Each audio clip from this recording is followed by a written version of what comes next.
Hey guys, it's Josh from Lucid.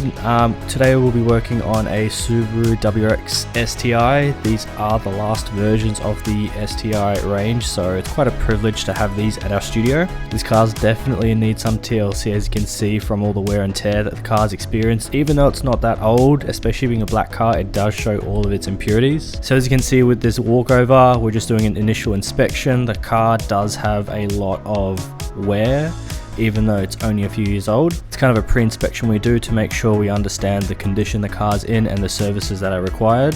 The first step we do every time is to start with a snow foam process. This allows the foam to gently capture all the loose dirt debris that's stuck on the car as gently as possible. And fun fact, if you were to hose down the car first, you're more likely to do damage than just foaming it up. So just a quick tip, if you're doing your home maintenance, make sure you foam up the car before you even rinse it down. So we'll go ahead and foam up the car and let it sit for a couple of minutes.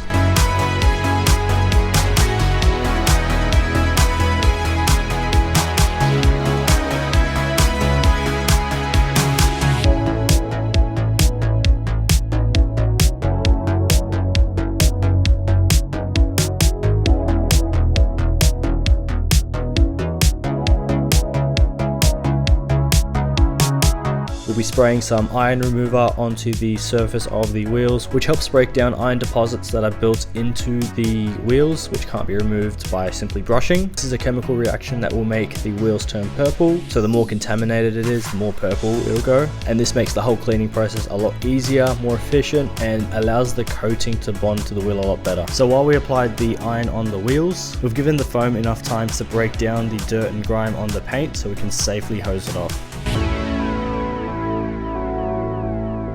So we've foamed the car down, we've applied iron to the wheels. Now we're going to apply iron remover to the paint. Same thing as the wheels, it'll chemically remove any of the iron deposits that's built up in the paint pores. We're going to let it sit for a couple of minutes and then we're going to hose off again.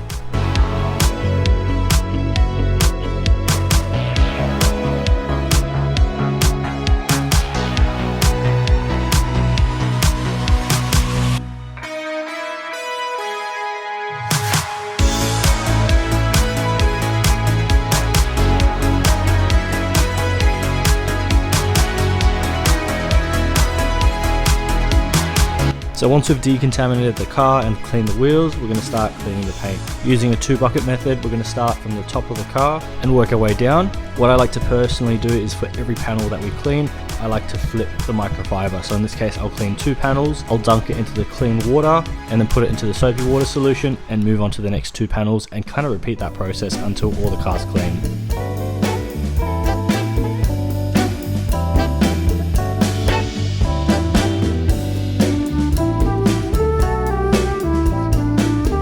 We've still got one more crucial step, and that's the clay bar step.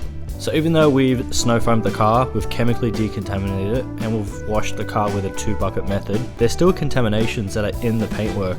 The paint's quite porous, similar like our skin, so there's still going to be debris stuck in there, and pretty much the only way to take it out is using a clay bar, or in this case, a clay mitt. So using a slip solution like soapy water, we will go over each panel meticulously and gently rub the clay mitt over the entire panel. At a smaller level, it kind of just grabs all the dirt that's still stuck in the paint. It is quite a delicate process, as if you do it too rough, it will scratch up your paint. So we've actually got one more step for this car. The customer's opted in for a glass coating, and we do have a special procedure to clean glass. Now a lot of glass will actually come with some sort of sealant on, whether that's a spray sealant or you've rubbed something in. It acts as a layer between the glass and the outside world.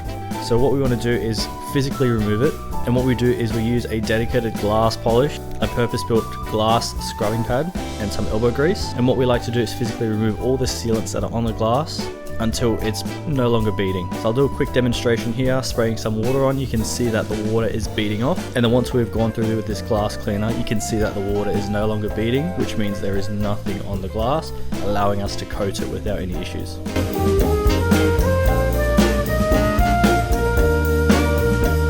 Alright, so now the car is as clean as it can get. We've parked it in the studio, it's nice and dry, and now we're pretty much going to go over with a handheld light and inspect the quality of the paint.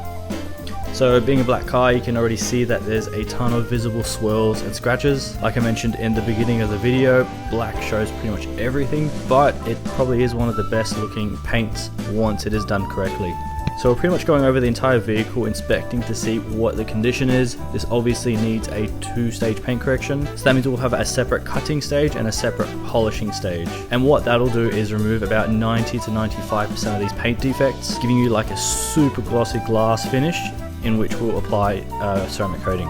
Now before we start doing our paint correction as well, we will go over with a paint thickness gauge. We do this for every single car, new or used, as we want to ensure there is enough clear coat to work with. From the looks of these measurements, the car definitely has enough clear coat for us to do a 2-stage paint correction.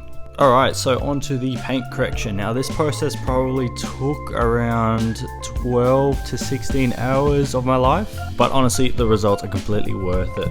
So in terms of the tools used, we have a Group's forced rotation 15mm throw polisher. Now what I like about this polisher specifically is that it will spin no matter what, so it will not stall. So I'm really able to chop down through the paint really quickly, especially for a heavily defected car like this. Oscillating at the same rate every single spin, I can be more precise and get closer to the edges when compared to a regular DA machine where it does stall or doesn't spin properly if you hold it in the wrong angle.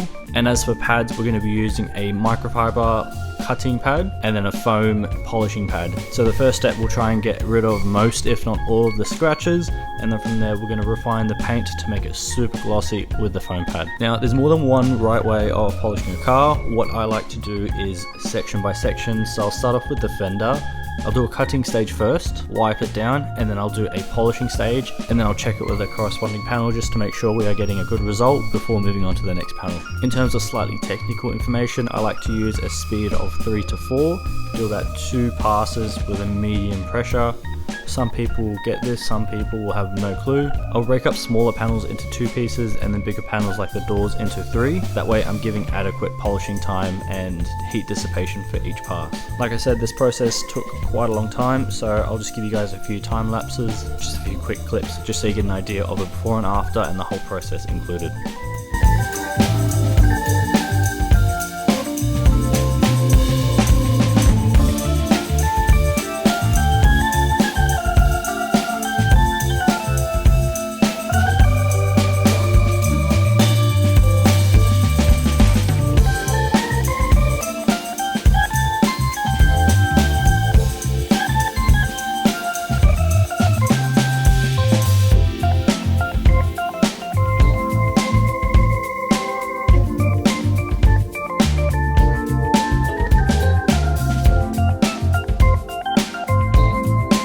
And here's a bit of a before and after with and without the paint correction.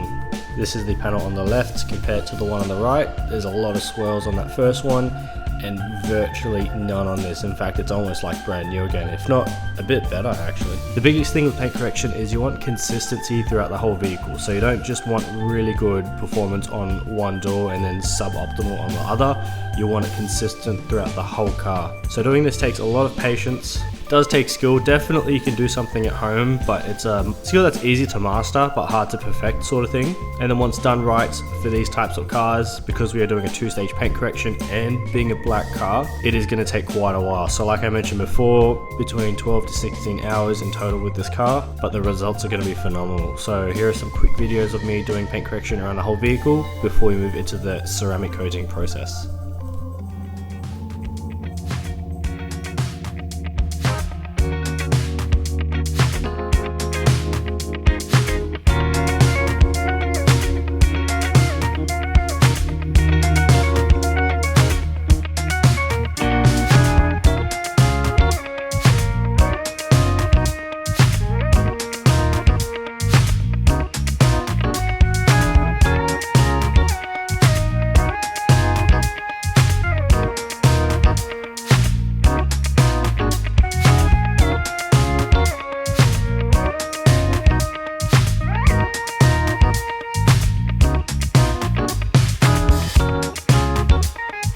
Alright, so we've decontaminated the car, we've done a 2-stage paint correction, we have prepped the car.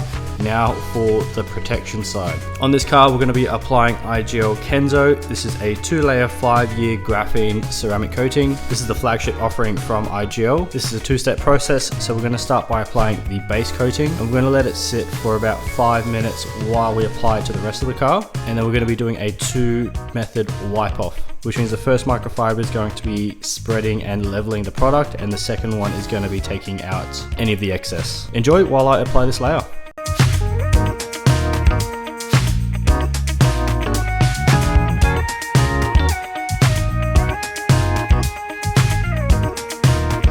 Now, one little trick that pretty much all professional installers will do that new people will always miss every single time is not only do you have to wipe off the panel that you coated, but you also got to wipe off the adjacent panel.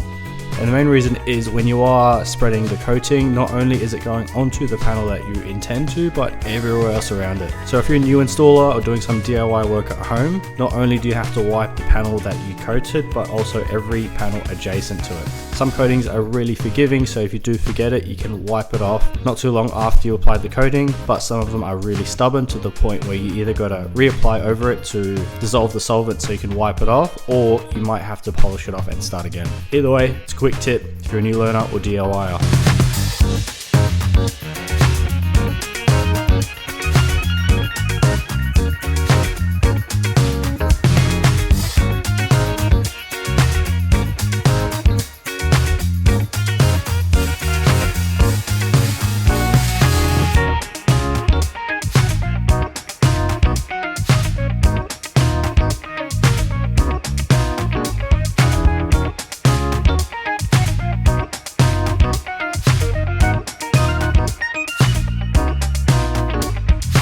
So once the base layer is on, we've got about 2 hours before we can apply the top coat.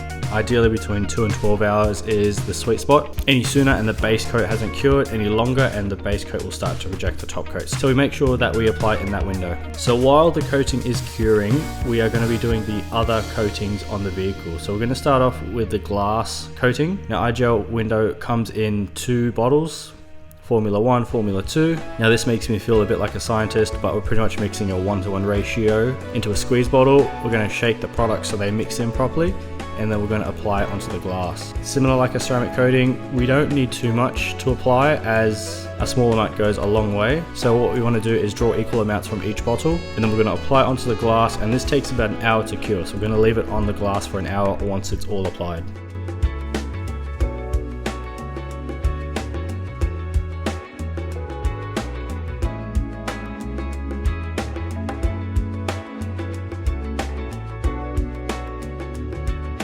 Next up are the wheels. Now the wheels are probably one of the dirtiest parts of the car, as well as having crazy heat cycles, going from negative temperatures when parked outside in the cold all the way to a couple of 100 degrees when under pressure. Whether it's going for daily driving, on the track, going for a tow run, or anything in between. Now you may notice these wheels have a matte-like finish, unlike the paint, which is a gloss finish.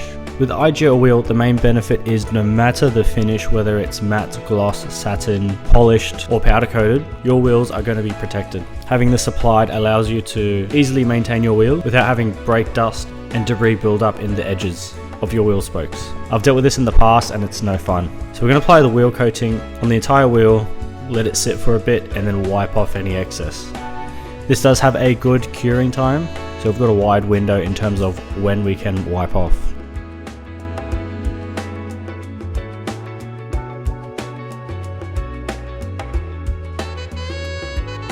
Now we're ready to apply the top coat. The base coat has cured for a couple of hours, meaning it is now ready to layer the top coat. Now the application of the top coat is slightly different. With the base coat, we used to apply to maybe a quarter to a third of the car without any issues. However, with the top coat, it does have a quicker curing time. So what I like to do is apply it to one panel at a time. So for example, I'll do the full hood and then do my 2-method wipe off. Then I'll do the fenders, wipe that off, and then kind of make my way around the car. And the most important thing is having consistent processes. You don't want to wipe off too early, and you definitely don't want to wipe off too late. So we're going to go ahead and do this with the rest of the car, and then we're going to leave the car to cure overnight.